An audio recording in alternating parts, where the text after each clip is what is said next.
uJesu usebuye wesibili phambi kaPilato. Incwadi yayisimzimela nezakhe njalo.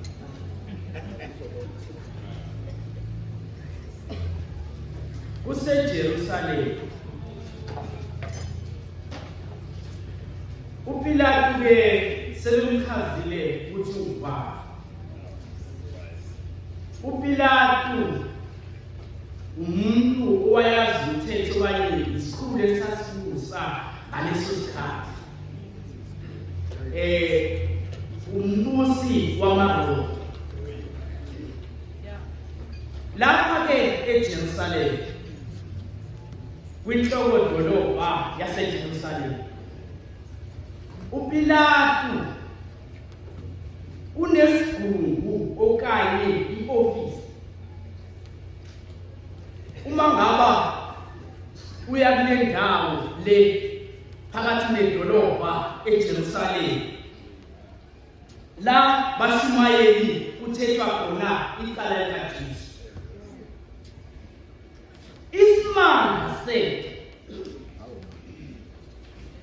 leli cala likaJesu alithethwa njengamanye amacala.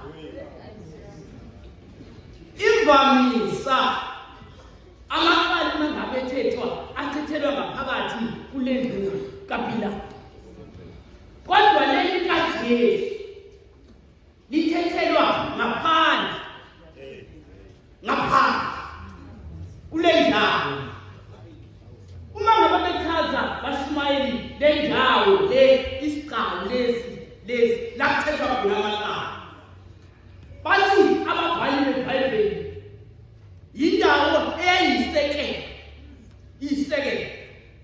Kule ndawo kunesihlalo sikaPilato. Igama lesihlalo silizwa ngeGabatha. Kulesi sihlalo ke lesi uma ngaba kuthethwa icala likaJesu, bamletha uJesu kuPilato kulesi sigungu. Kulesi sigungu bamusiya ukuze sihlale. Kufanele kube namalunga imvamisa abawu-70 azoqalela ukuthethwa kwecala. So ekaleni likaJesu kukho amaJuda nazo zonke lezi zizwe lezi ezihlukile zezekaleni likaJesu ezingamalunga nezumkhandlu walesi sigungu sikaPilato. Kuzothethwa icala likaJesu. Yasuka lento bamsile amaJuda ngoba nawo amaJuda anayo inkosi yawo uHerodi. Kodwa ngoba sekusondele izinsuku zePasika, asuka asikhuluma lokuba akulawo uJesu. Kodwa ingaki ngoba sekusondele iPasika awakwazi ukuthi azibulalele wona uJesu Kristu kube legazi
uPilato wenza intoni bathi lo muntu uthe yena engadilizi ithempeli namhlanje alakhe ngensuku ezintathu. Lo muntu lo uthe yena ungumesiya. Lo muntu lo ohamba koPilato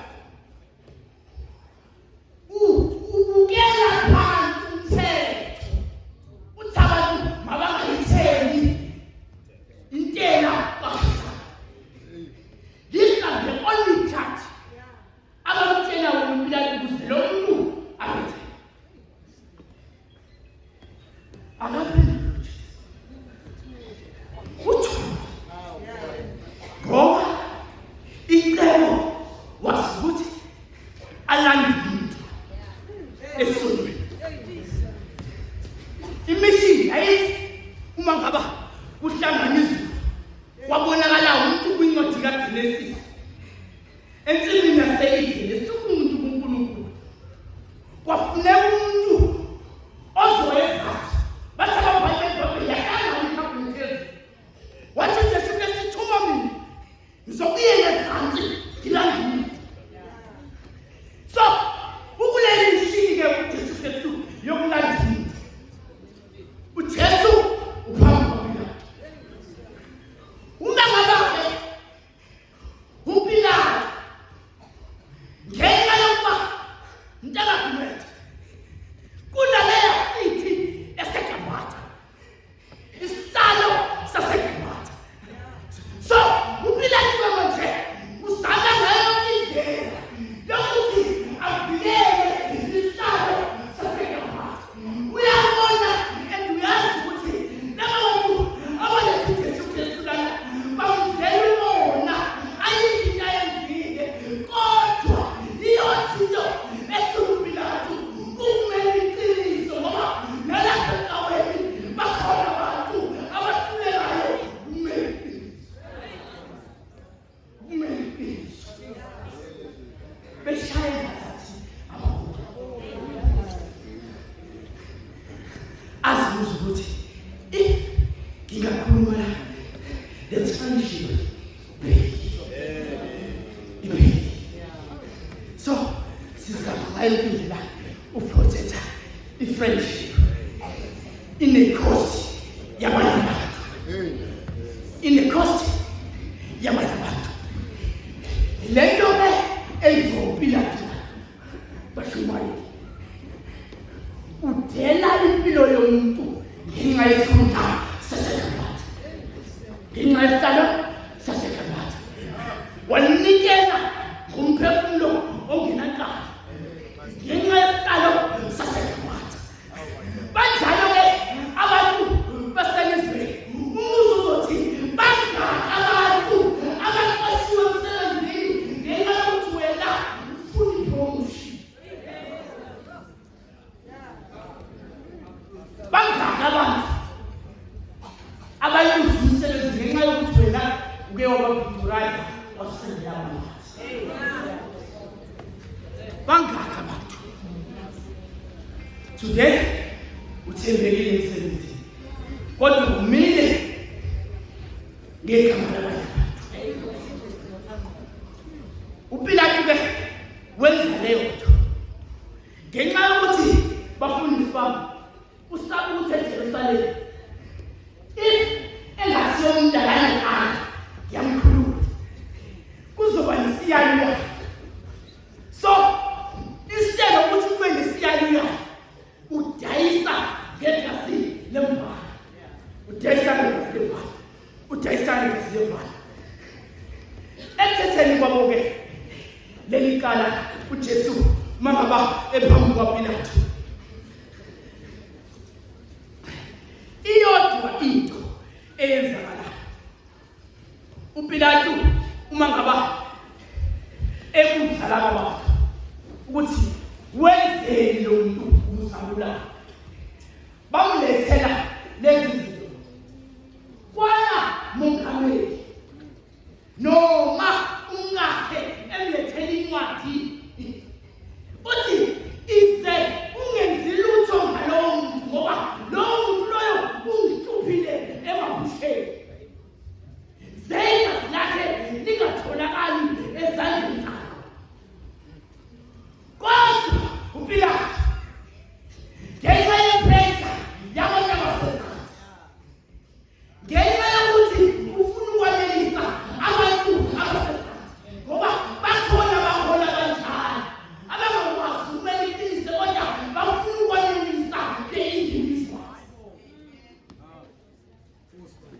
bafuna ukwanelisa the individuals. Wenza leyo nto leyoPilato. Instead ukuthi athi unkosikazi wakhe and alalele uNkulunkulu, uyakuyekela konke ulalela abantu. Sinjalo ke nathi singalamakholwa njalo. Ezinye uNkulunkulu izinto uyasiholisha kuzona, kodwa we ignore ilizwi kaNkulunkulu senze ngendlela yethu. Sifuna ukwenza izinto ngendlela yethu. Wasuka ke uPilato emva kokuba esebonile isifuba ukuthi siyamehlula, babhizi bayamemeza bathi methe negazi lomuntu lize libale phezu kwethu nabantwana bethu. Wasuka ke uPilato bashumayela uthi ubhale efanele, wathatha indisi wafaka amanzi, uthi ubhale efanele, wageza izandla. uPilato etheni maseyigezile izandla wasuma kwisitalo sakhe somkhosi, wathi uma ngaba ephuma nesinqumo esizothatha unyana womuntu simbeke emthini, uthi ubhale efanele, wazwakala ethi ngimgwexile ngimbuzile phakathi kwenu, kodwa lo angifunanga kuqala. Njengamanje ngigeza izandla, nangu umuntu, siboneleni ukuthi nenzani ngani. Wambiwa Pilato yena